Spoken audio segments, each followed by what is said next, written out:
Nature is the world's most underrated toy shop. Everywhere. It's everywhere. My dad, alongside the adventure playground, can you imagine? He took me to the park, Tracey, like a ridiculous amount of times. Even when on the weekend. So he was there all the time. Well, he used to be closed on a Monday. So he used to take me after school to a park. I was always outside because it doesn't cost anything. And we used to cycle, save money. It doesn't cost a penny.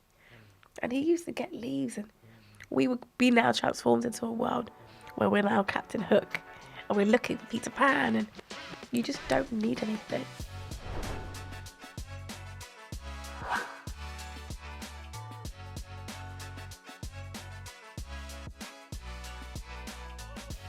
Welcome to the Leading With podcast. My name's Tracey Butterfill. I'm the National Education Lead for Early Years, PVI and Childminders, and families of birth to 2-year-olds. Today I'm delighted to be joined by my guest, Amber Ogunsanya-William, professionally known as Play Worker Amber. Amber is an award-winning international inclusive play advocate and the NSPCC Champion for Childhood. Amber, welcome. Thank you so much for joining me today. And I know you're not feeling well today, so I just want to thank you for showing up and coming out to talk to us. I'm really looking forward to hearing a little bit more about your philosophy, Let Play Lead the Day, how your career has been shaped by your childhood, growing up in an adventure playground, but also your belief that play is a superpower. Thank you. And yes, I do apologise. I'm really poorly.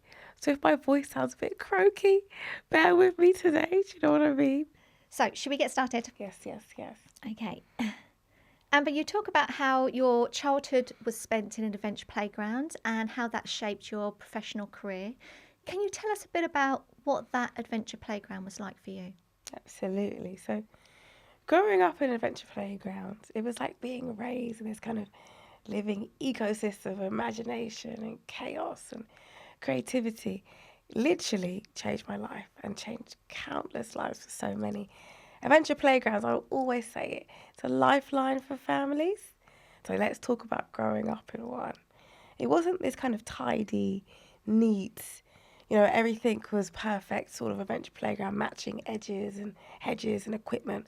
Absolutely not. It was wild and it was creative and it was messy and it was silly, and it was a place where childhood, it stood still and it felt as though childhood was limitless, which was beautiful. Imagine kind of wooden beams stacked like treasure and big tire swings, really high enough that you could actually climb it. Inside them was ropes hanging from the trees and cardboard boxes that were taller than me, and I was very little at the time, yeah. And the bed sheets, oh my goodness, that became everything from like a castle to pirate sails. And nothing kind of came with instructions or expectation. It was eradicated. It was, you can be who you want to be. And it came with this kind of unlimited possibility, which I think is so unique, especially within my practice today. Because one minute you're balancing on kind of beams, pretending to be astronauts, and you're now coming down from the astronaut station in a rocket ship and you've landed, and now it's in kind of crocodile-fested waters when actually you're just crossing a bridge. And our bridge would be like a wooden slat, and we've now got like, crash mats underneath. But then if you look at like what our playground used to be, it was, even now, again, those bed sheets that I was talking about earlier, dragging them across the playground and building fortresses and having complete autonomy over that. And no play workers, no parents, no one could come in, I think it was agency, it was ours, and it's theirs even now, And I think that the whole idea, that kind of the transformation of it, so cardboard boxes, they're now portals, and you've kind of got ropes that to us weren't ropes, but they were like lassos, and you've got this kind of unlimited freedom. And let's not forget the zip line that was going across the whole playground. We used to call it the flying fox, where we used to border each other. So that's a child jumping on, ball to me. You've got another child chomping on top. And we would zip down across the whole playground. We felt like we were literally, we were like Tarzan in our own adventure, our own world. It was truly, that time was the best time of my life. So I think that kind of idea that chaos can spark creativity, it really can. And the fire play, my dad's favourite, which is like danger. We love it, it's dangerous. It's got this kind of unlimited risk, right? And we would have marshmallows and do bonfires, and it was so unique. And I think the magic really stems from kind of research showing that, I guess, loose part play, it creates and it basically lights up the brain and that activity and that creativity by 45%. I think that's beautiful, and I think a lot of people are unaware of the impact that play can have long term too. And children who are engaging in this kind of loose parts play and demonstrating that they understand and they're developing problem solving, cooperation, building parent to child, beautiful relationships. That is literally done through play, I think. It's quite a fascinating playground. So it didn't just shape my heart, but it shaped my life, my well-being, my understanding. And I think it's important that when we talk about children, we talk about them transforming, especially in this beautiful, amazing kind of hub that was an adventure playground, that still is one. We look at how children transform, the ordinary into extraordinary, just through their minds. It's fascinating, and that is what we used to do. And again, I grew up situated in this kind of area where there's all these different young people, children, babies coming together, where families from really low social and economic areas, and we didn't need anything. We just needed each other. It really does take a village to raise a child. And for a lot of these families and a lot of these children, they might not have a village, but there is a village. And it's just fascinating to see this ecosystem as a child and now. Yeah. And how it just changed, and it really has shaped countless lives. So playgrounds, my goodness, we need to talk about them more, and adventure playgrounds need to be put on the map further. So I'm really delighted to be here with you to do that together. Good. And you talk about a village. I absolutely agree. It does take a village. You had a very good village leader, which was your father, who was the manager of the adventure playground, still is.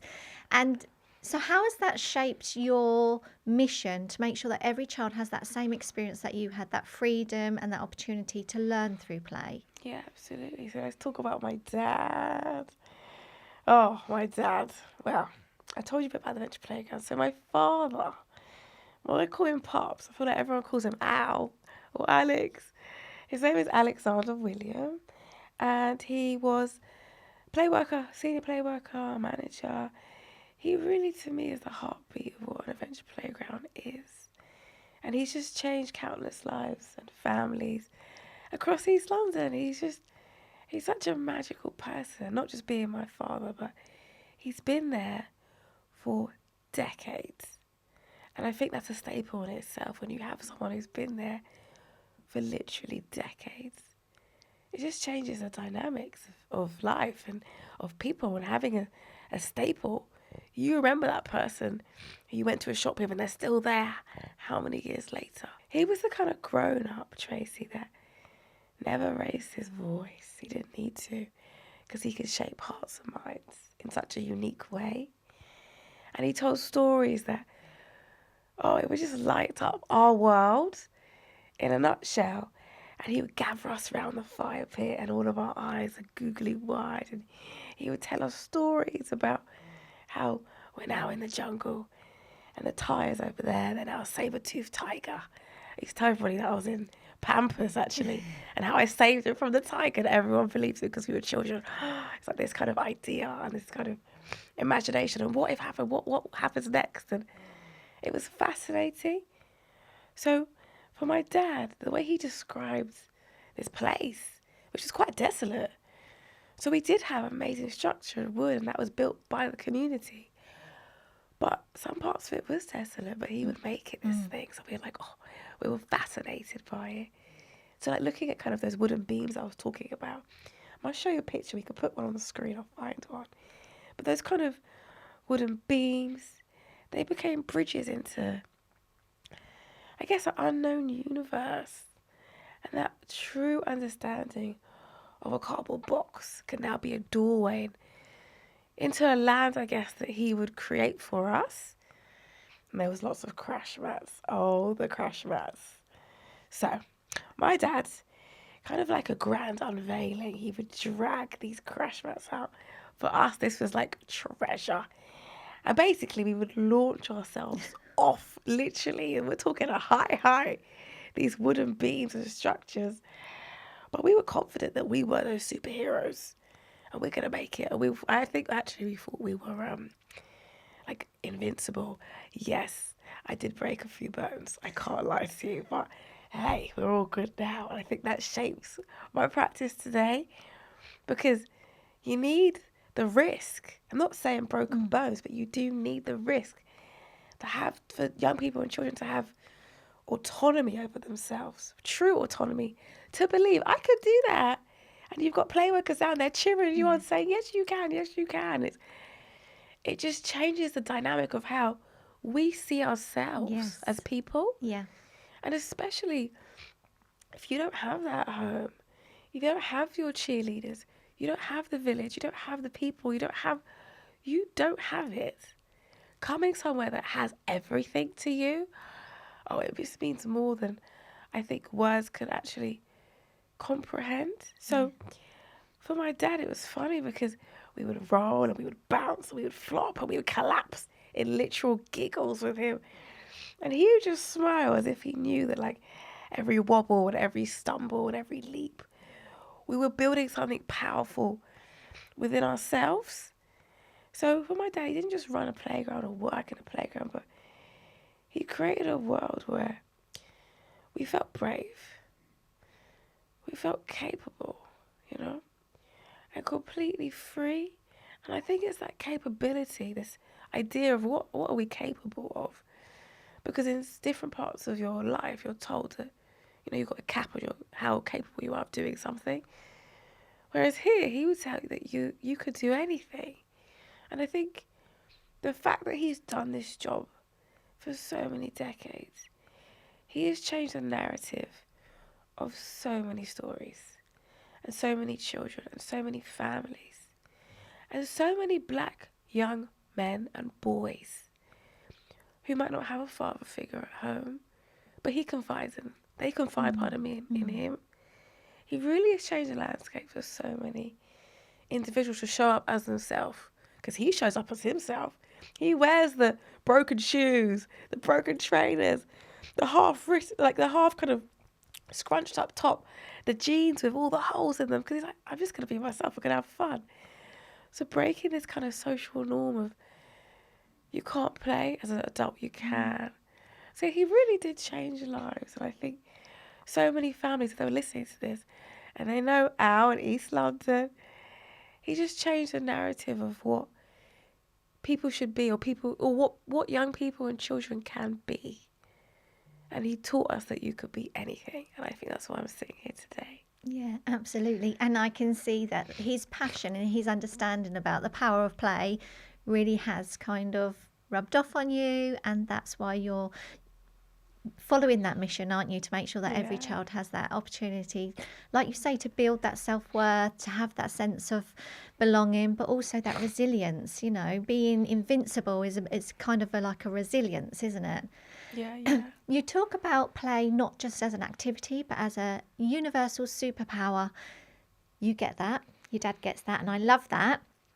But what would you say to families and educators who maybe feel the pressure to prioritise those more structured learning and teaching styles? How would you explain that play-based learning is what builds children's brains? We've just talked about builds that resilience, that sense of belonging and self-worth. How would you let them know that that actually does support those academic achievements as well. Absolutely. So I think when I call play a universal superpower, I think by no stretch of the means am I exaggerating, because play is the one thing that children, babies on this planet, that we're born just knowing how to do. We're fluent in it. And I've been international, and I can see that it crosses language and culture, backgrounds. You know, this idea of ability, it crosses all of that. I think play is the greatest equalizer known to man. And I think biologically it's absolutely astonishing. And the neuroscience that tells us that 90% of the brain develops before 5. So what that means is play is the engine behind that growth. And when children play, their brain, it lights up like a firework. And they're building all these neuro kind of typical pathways, and they're strengthening, that executive function, understanding, developing emotional regulation. I'm not being funny. When you're in a playground, or you're even in a school, you're in a classroom, you're in any environment, you're sitting at home in your living room, and you're 5, you're 6, and you've spent what feels like 5 hours creating a den out of pillows and out of bed sheets and out of pegs, and then your sibling or your cousin or your friend comes along, and then the whole tower collapses because they insisted on using a skipping rope for structural support. That's so jarring. But that's what I mean. It develops emotional regulation. Instead of this outburst, you go, oh, why did you do that? Okay, you know what? We have to build it again. And they talk about the brain and repetition, right? They talk about 400 times. Like research to show that you have to repeat something 400 times. So babies and children have to repeat that same action 400 times before it sticks. But when they're playing, they only have to do it between 10 to 20 times. I think that statistic in itself shows the value and the impact that play really has. So I think for parents and educators and teachers kind of feeling that pressure, or that pressure of kind of formal learning, I'd say play isn't taking away from the learning. We've got to stop this narrative. It needs to be stopped. It's giving learning a heartbeat. Play coordinates all learning. And I think that if you look at the kind of concept behind, for example, a child building a tower, physics, or, you know, a child arguing over the blue crayon, you're learning negotiation, how to understand each other better, you know. And I think a child pretending to be a dragon, and they're understanding, they're learning storytelling, they're learning through storytelling, pardon me, but it's also empathy, self-expression, you know. And I think the academic truth really lies is because children who learn through play, statistically, they show a higher level of literacy ability, oracy development, numeracy outcome, better memory, better problem solving. And that word right there needs to be taken in throughout life. Life is about problems and how which you can solve them and how you can overcome an issue. And if it's a conflict or something's going to go wrong in your life. And as parents and educators, as people, we know that these amazing children, they go through life. They're going to go through so many issues. So why are we stopping them from understanding how to problem solve? Because I don't want to play anymore. I don't like that idea, that concept, you know. And I think play is not the opposite of achievement and attainment. It's not. We have to stop this silly idea that play stops attainment, play stops achievement, play is only for golden time. No, it's absolutely not. Play is the foundation of achievement, is the foundation of academic excellence. That is the heartbeat, and that is the first layer. And if we get that embedded deeply into our curriculum and understand that play is biology's favourite teacher. I say it to educators all the time. Play is number one. So when we protect it and we engage with it and we understand it, we're not lowering the standards. I think that's the difference here, you know. teachers talk to you a lot about Ofsted and about these kind of rules, regulations which they have to hit and attain, and I understand. But we have to, I think nationally, especially in the UK, we need to understand that we're not lowering standards. We're not lowering academia, we're enhancing it. And there's such a big kind of shift going on at the moment where I can see this happening. Some amazing people are championing it in Parliament, in spaces, in places. But we need more of that and not less of it. So I think to understand that we're raising children who feel joyful, who feel resilient. But the main thing I think for educators and families to understand, we're raising children that are now ready for the world rather than just ready to pass a grade. Such a big difference. Yeah, life ready. I like that. Yeah.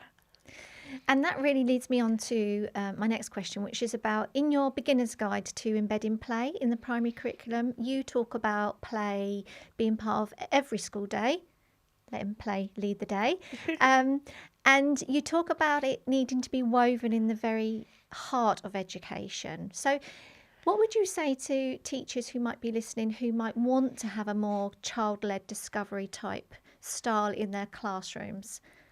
Okay, a small pinch of advice for teachers is that let play sneak through the cracks. It doesn't have to have some grand entrance or you have to have some deep understanding. It just needs a really warm welcome. And to understand that risk-taking does not necessarily mean chaos and chaotic classroom and this kind of chaos that I think teachers, when they think of play, they go, oh, straight away it's like red flag. No.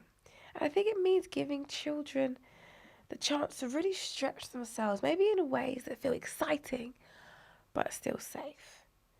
And I think there's a difference, in language that we use. Being like, Tommy, don't climb that, would actually show me how you're going to keep yourself really steady. I think it's really important. So I think one practical tip, that I think I say to every kind of school environment and nursery, all sorts of different places that I go into, start small, start tiny, have a loose parts tray. It's so simple. That's the best way. 5-minute exploration station where you're asking them, what do you notice? Or what are you building? What are you creating? Give them agency. Let them go off and create. And I think trusting children's instincts properly, truthfully, with meaning, with impact, trusting them. We don't trust children enough. And they're often much better judges and critiques than we could ever be. So I think that's my second thing. I think if you look in the guide now, there's really clear steps on how you can do that. But I think one that's really silly and wacky and I think is lovely is a 30-second wiggle. And they call them the wiggle storm. We do them in a few different schools where literally you might be halfway through delivering your session. Everyone stands up and they wiggle like a jellyfish for literally 30 seconds. And you should see the giggles and the laughter. And then when they sit that down, they're like, oh, yeah, I'm going to continue, And it's not a reward, though. It's not this idea that you've done such amazing work. Now you get a chance to play. Play needs to be embedded within there. I'm not saying get rid of golden time because everyone needs an incentive. But I'm saying that if you actually embed it throughout, you might not get this kind of dysregulation in a classroom, the anguish, the sadness, the anger, the tiredness, the frustration. And I think for a lot of little ones, the frustration, the pent up, not understanding this wall that they're fighting in their mind. I don't get it. I don't understand. A plus B equals what? What does that mean? And I think actually breaking it down with play into those steps and looking at my guide, it'll make it clearer. And the guide's free, so you can go and check it out anytime, Yeah, I think we need to kind of get away with this understanding that play disrupts what learning is, because it doesn't.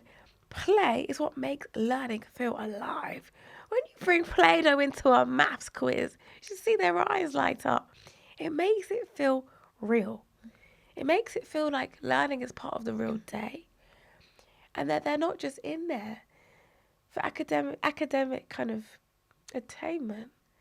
And it isn't just Timmy's 4C, Susan's 3A, Jack's 6A, and he's doing a mate. Like, no.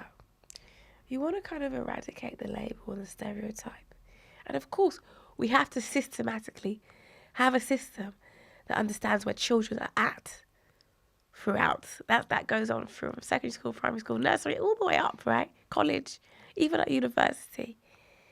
But I think there is a difference between putting a label and a stereotype on somebody than actually kind of shaping their world a little bit.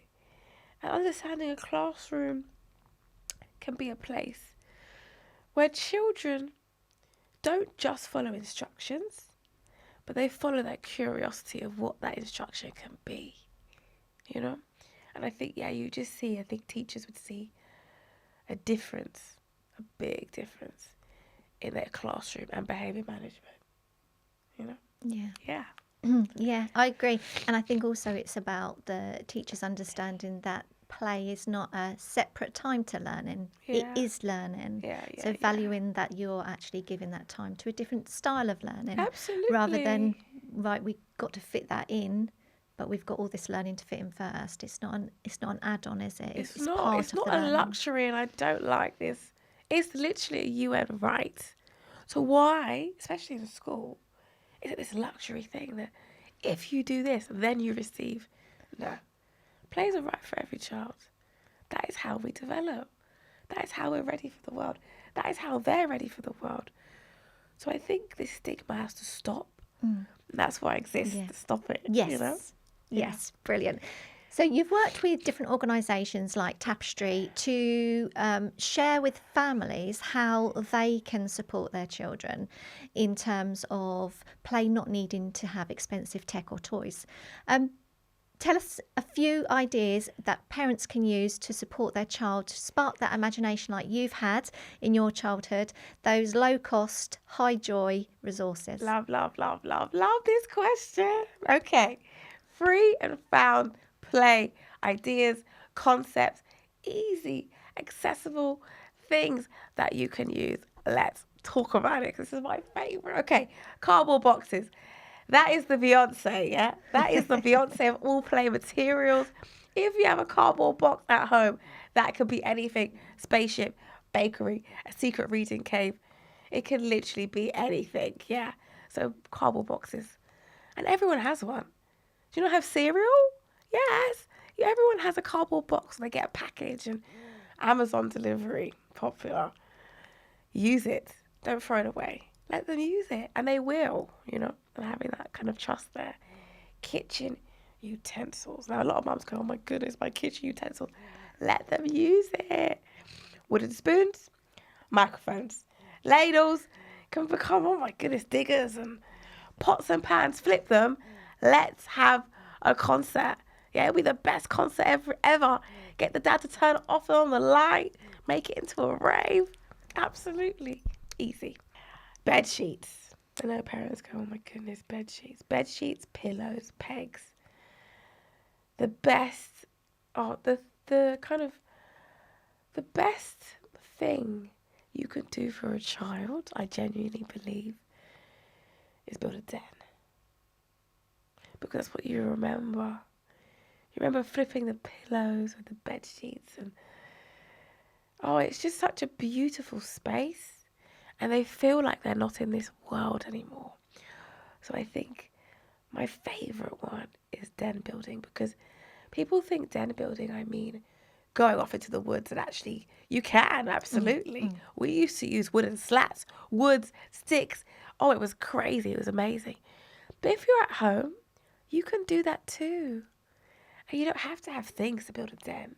You can literally flip your pillows. And if worse comes to worse, you could hold them up and imagine that you're inside like a den cave, but we're in space and the den's falling apart.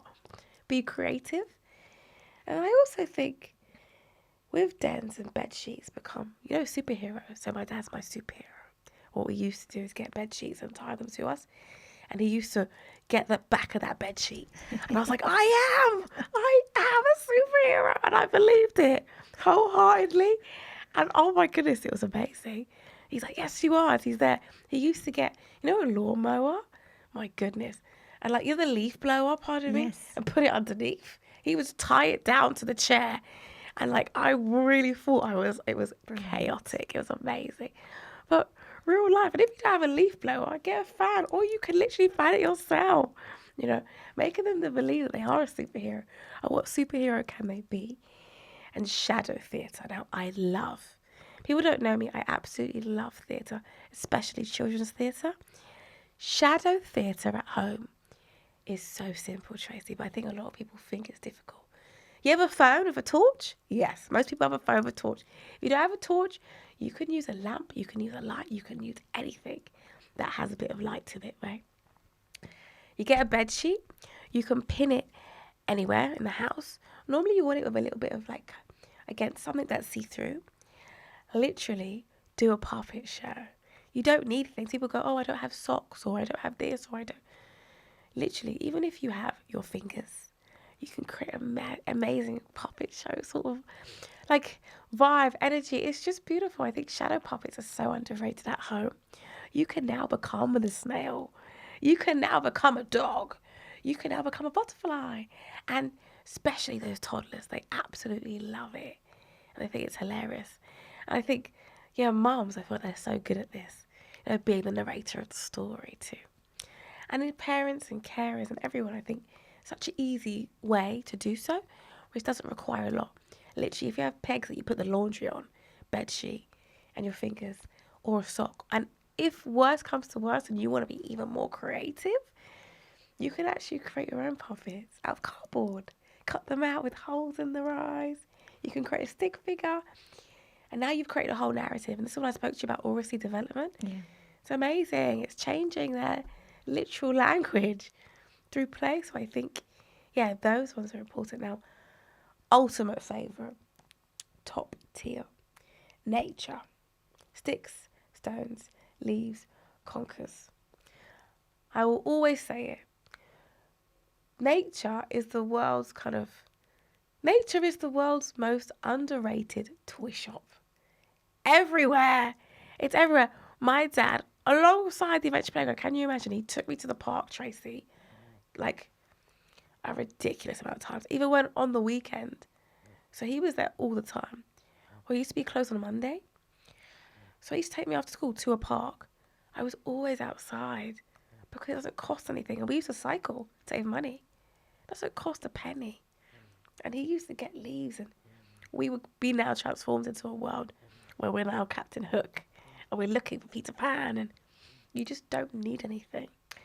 And I think here is the really beautiful part, that these items and these things, they don't just spark creativity, but it's the connection. Me and my dad, we formed a bond that is irreplaceable through this. And I think when a parent is sitting on the floor and they're saying, what should we make?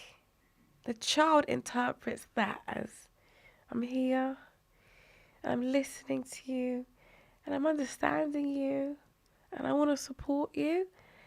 And that to a child is just, it's everything. And children don't remember the price tag. They don't. Children do not remember the price tag. They don't remember where exactly you bought it from. And no. But they remember the feeling of truly feeling as though they belong, and feeling seen, and feeling heard.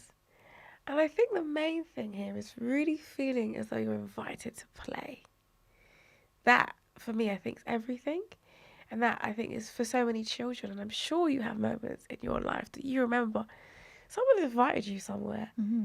And even in our grown-up lives, when you get invited to a party, guys, I know we'd be happy, we'd be smiling, So I think when you get invited somewhere, it's such a beautiful feeling. Like autonomy in your chest, the butterflies, me. It's the same when children get invited to play. You want me to join your story? You want me to be a part of your world? Yes. So I think, that invitation is so important. And I think for a lot of families and a lot of children, so I'm an only child.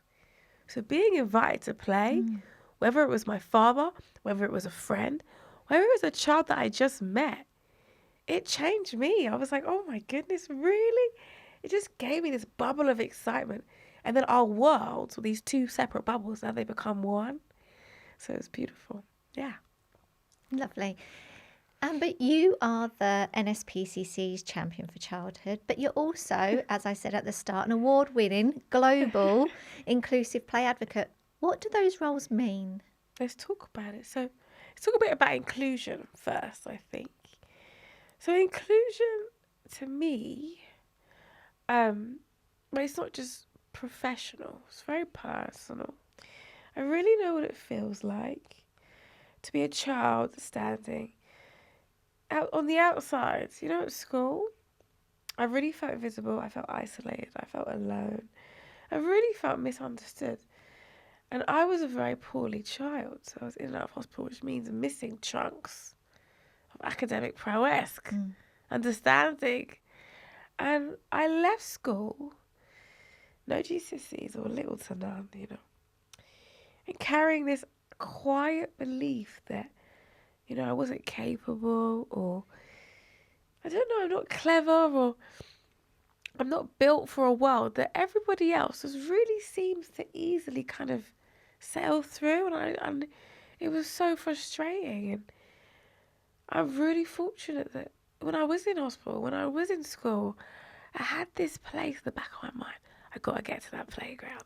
I got to get to the adventure playground. That was my space. That was my sanctuary. And not just for my father, it really was. It felt like a community that you can't duplicate.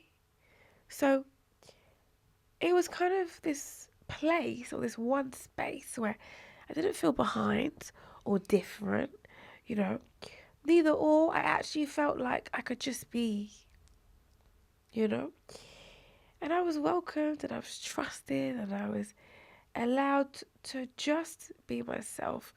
And school, I guess, never made room for that. And I don't blame them, because I think that at that time we lived in a world where you achieve or they don't believe. There was no in between. Yeah.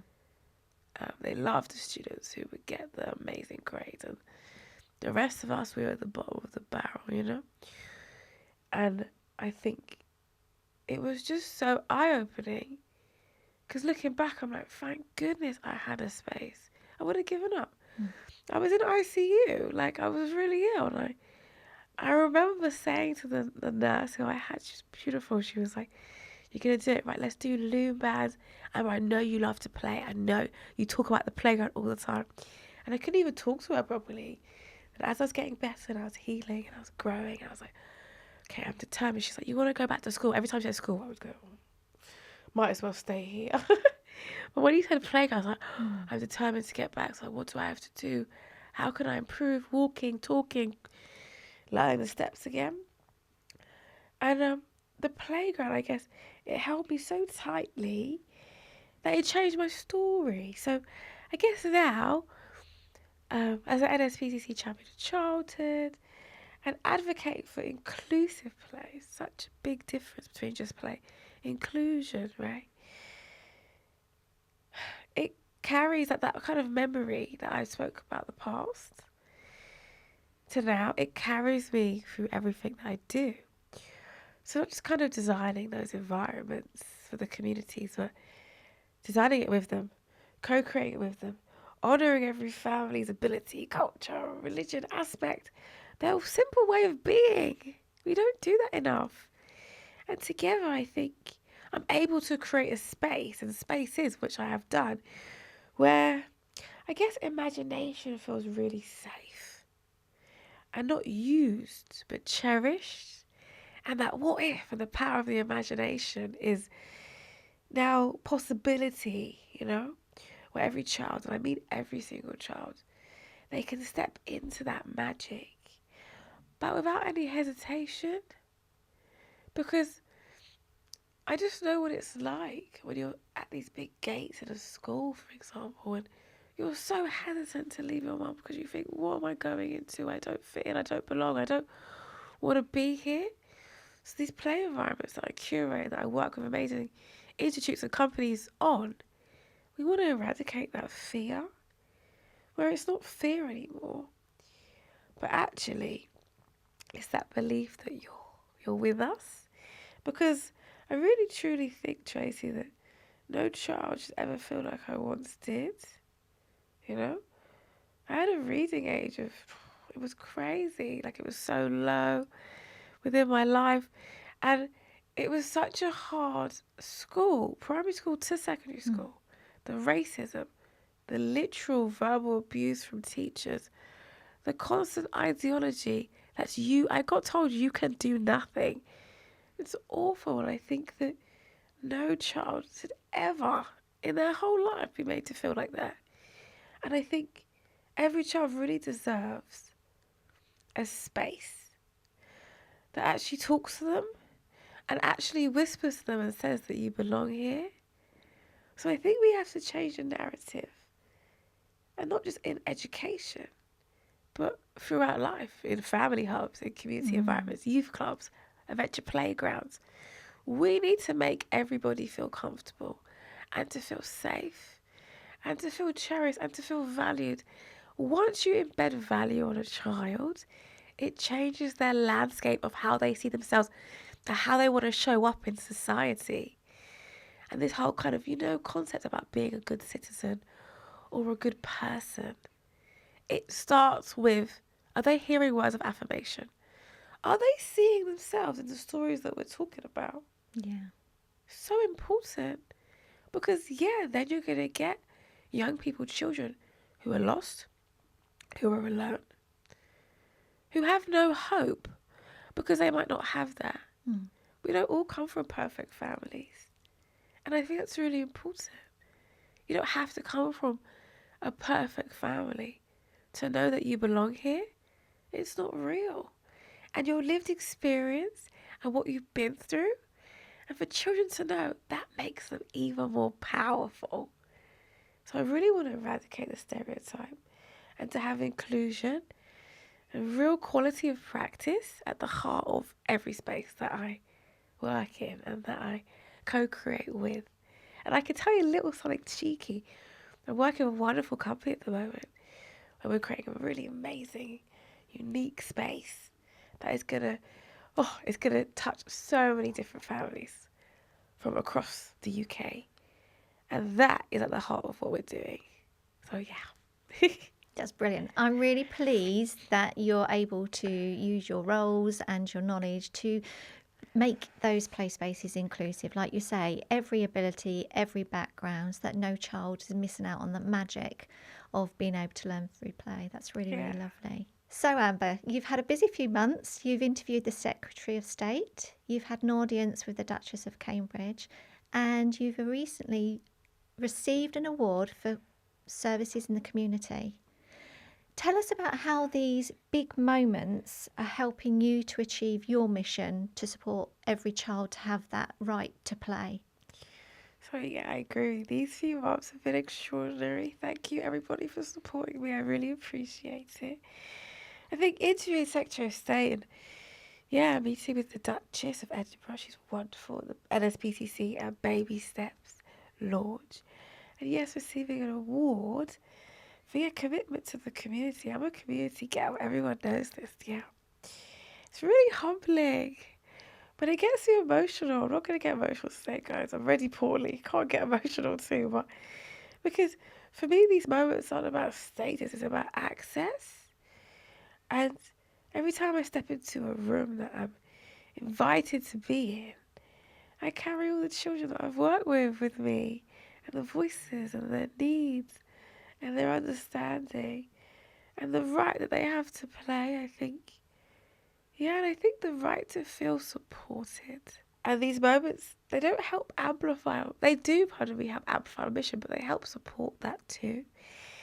And those kind of open doors to all these conversations about early years, about reality, expectation, childhood, well-being, adventure playgrounds, support, importance of play, resilient futures, healthy childhoods, truly healthy ones. And they've allowed me to advocate for the 1 in 6 children with that developmental need and the 4.2 million little children who are living in poverty, and the countless children who simply just need support.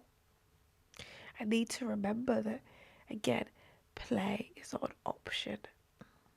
It is essential. And I think I talk to people a lot about vision and important one. Tracey, when I first started, I was in an adventure playground, I was a play worker, I was posting my day-to-day life on social media, as you know. And I wanted to show people that it's visibility. Being visible. I think being visible doesn't mean vanity, but it's responsibility for all these generations that are coming forward, so they can look at people like us and go, oh, I want to be like that, or I want to, advocate for play like that because it changed their life as well. And don't get it twisted, I didn't know that it would kind of cascade into all these wonderful play projects, and I would do all this beautiful work with all these amazing people. But it's really important to remember that visibility is so important. And just showing your authentic self. And you know what? You can be yourself with the hair, with the clothes, and with the jacket. You can just be. And I think that that's really important, is knowing that there's hope out there. And I had my dad for that. And I think the main thing that I want to do now is shift maybe policy and culture and understanding, so that every child everywhere, and not just in the UK, everywhere, has the freedom to play, the freedom to understand, but the real freedom to be seen. Just because I know what that was like. And I think that our vocabulary, it develops greatly right through play. And the reason why I mention vocabulary is because statistically, vocabulary, especially in these kind of low social economic areas, pardon me, vocab, speech, oracy, especially it's a National Year of Reading, feels quite stagnant and stuck. But if you allow play to coincide with that, you just get such a beautiful outcome that I don't think people know about. So there's so many benefits. And that's the main reason, is to show people kind of, there are so many benefits. There's so much there to unpack, and getting families every step of the way to make a difference. You're changing children's autonomy. You're changing their understanding. You are making them feel as they are part of something magical, and that's what's going to transcend them through life. And if I didn't have Venture Playground, Tracey, I would not be here with you today. I would not be talking to you today. I really wouldn't be where I'm at. I would have given up in hospital. I would have given up. I would have just given up, period. Because I didn't mention to you earlier, but kind of the academic stress and struggle that I went through, and missing these key chunks, missing SATs, all these really important exams, GCSEs, they literally labelled me a failure. And I had a place where you would have been laughing. I would flip myself on the tire swing, literally dangling upside down. And I used to be answering my homework. And I used to be asking the play workers, what does this word mean? I don't understand what this sentence. And instead of them getting frustrated, they allowed space to play. Like, okay, Amber, I'm going to get the really fluffy bunny out, which is like this really kind of curated bunny that we created like years ago. And then we've got one bunny, then we've got 3 blocks here, we've got a tire here, count with me.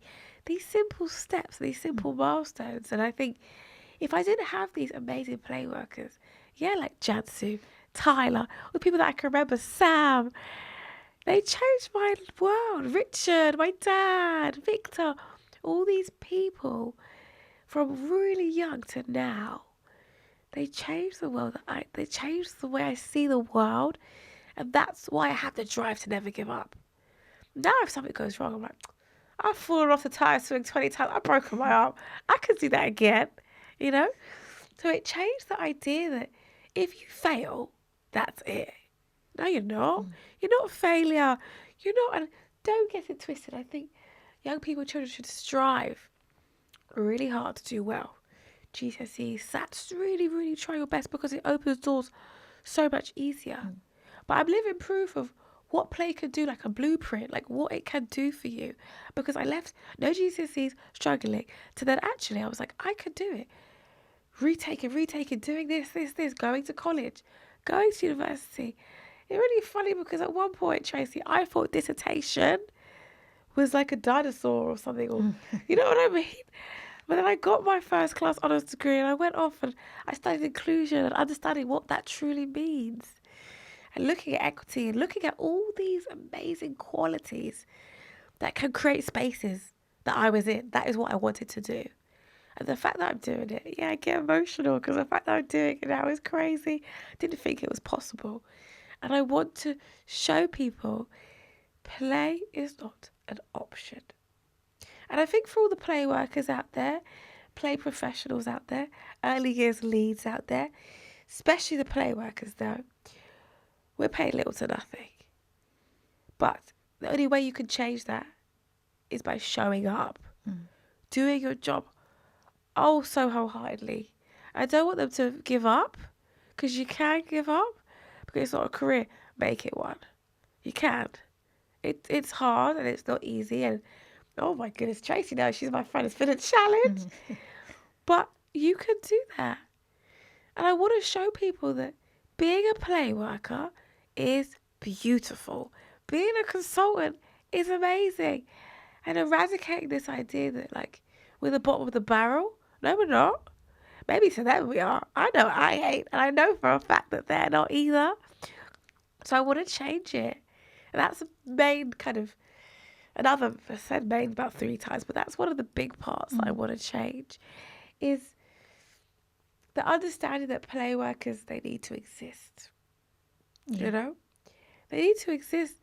Without them, we would have such interesting children's autonomy, the stress levels. And they talk about stress and they talk about reducing stress levels. And remember when I was a kid, they spoke about hormones a lot. So 10 minutes, just 10 minutes, Tracey, of play, joyful. So in school we talk about purpose-led play, but there's also play that is just for the sake of playing, which is beautiful. And they talk about your hormones, kind of, it's an effective technique to calm them down. So that's why family hubs, that's why community spaces, that's why adventure playgrounds, they need to exist. Everyone in life needs a community, Tracey. And sometimes, unfortunately, not everyone's blessed with one. Naturally, when I say naturally, family. But you can create community, and play creates cohesion for everybody. Yeah. Thank you so much, Amber. That was really insightful. You've given us a lot of food for thought there. And I just want to thank you personally, because I know you're very, very poorly and you still showed up today and your voice has held out. So I'm really grateful for that. Thank you. But yeah, I do really, really appreciate it. So thank you. And I love working with Twinkl. They're the best guys, right? Thank you.